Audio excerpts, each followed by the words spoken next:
The inheritance dinner. The night my grandmother died, she left everything to me. Not my father, not my uncle, not the cousins who had spent 20 years calling her every Sunday and showing up at every Christmas with expensive wine and practiced smiles. Me, the one who had simply sat with her. My name is Marcus Webb. I grew up in a two-bedroom apartment in Cleveland while my father's side of the family built themselves into something resembling empire. Real estate, old connections, the kind of wealth that doesn't announce itself because it doesn't have to. My grandmother, Eleanor Webb, was the origin of all of it, and for reasons no one understood, she liked me best. The reading of the will happened on a Thursday evening in a lawyer's office that smelled like cedar and old paper. My Uncle Raymond arrived first, in a suit that probably cost more than my monthly rent. My father came next, quieter than usual, which meant he was nervous. My cousins filed in after, Bridget and Cole, both wearing the careful expressions of people who had already spent money they hadn't received yet. I came in last, still in my work clothes. I hadn't even known about the meeting until my father called me that morning. The lawyer, a thin man named Gerald Oates, read through the preliminary sections with practiced efficiency. Everyone shifted forward slightly as he reached the asset distribution. The primary estate, the Cleveland property on Ashford Lane, the investment accounts, and the remaining holdings I leave in full to my grandson, Marcus James Webb. Silence. Not the polite, respectful kind, the suffocating kind. Raymond looked up slowly. Bridget made a sound that wasn't quite a word. My father stared at the table. Gerald Oates continued reading, but no one was listening anymore. After the meeting, Raymond stopped me outside on the sidewalk. His composure had cracked just slightly at the edges, the way expensive things do when they're under pressure. "You manipulated her," he said. I looked at him. "I visited her." "You positioned yourself."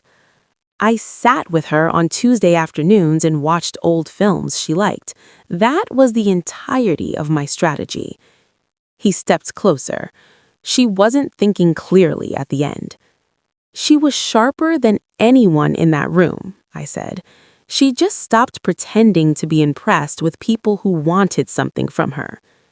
He had no response to that, which told me he knew it was true. What followed was a month of pressure I hadn't anticipated. Phone calls from cousins who had never once called me before. Carefully worded messages suggesting I do the right thing and share what Eleanor had intended for the family. My father came to my apartment one evening and sat across from me with an expression I hadn't seen on him since childhood. Something almost like vulnerability. "She loved all of us," he said. I agreed. "Then why?" "Because love and trust aren't the same thing." I paused. "She trusted me, not because I was better than anyone, because I never gave her a reason to wonder why I was there." My father was quiet for a long time. Then, unexpectedly, he nodded.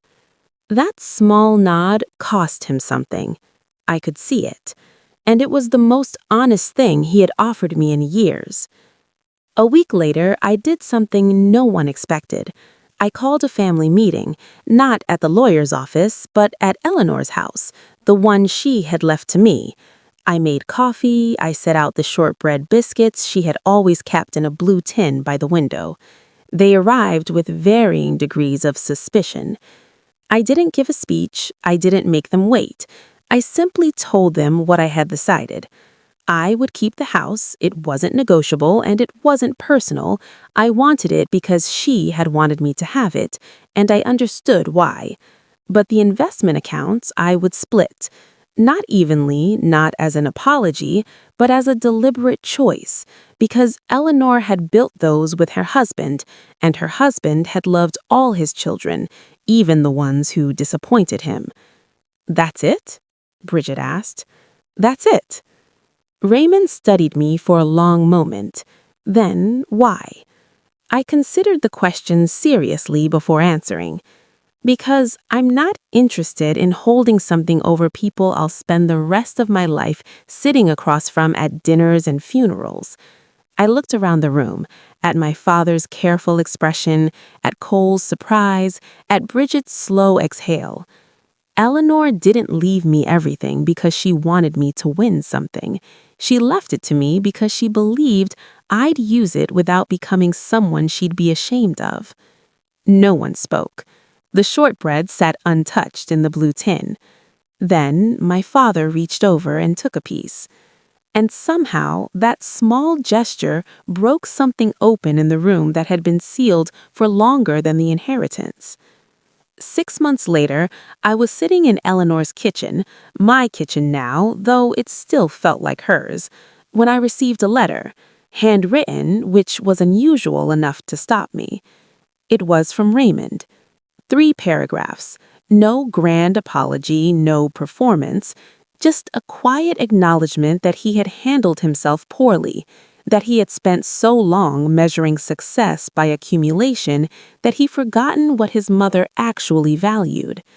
The last line read, "She knew what she was doing. I see that now." I folded the letter and placed it in the drawer beside her blue tin. Here's what I've come to believe. The moments that define us are rarely the loud ones, the confrontations, the ultimatums, the dramatic exits. They're the quiet ones. The Tuesday afternoons you show up not because someone will notice, but because it's right. The moment you choose not to use power as a weapon simply because you have it. Eleanor Webb sat in that house for 40 years watching people perform love at her. And she left everything to the one person who never needed an audience to be kind. That's not a lesson about inheritance. That's a lesson about being known. So let me ask you this. Is there someone in your life you show up for only when it counts publicly? Or do you show up on the ordinary Tuesdays too? Because the people worth keeping in your life always notice the difference, even when they never say a word about it.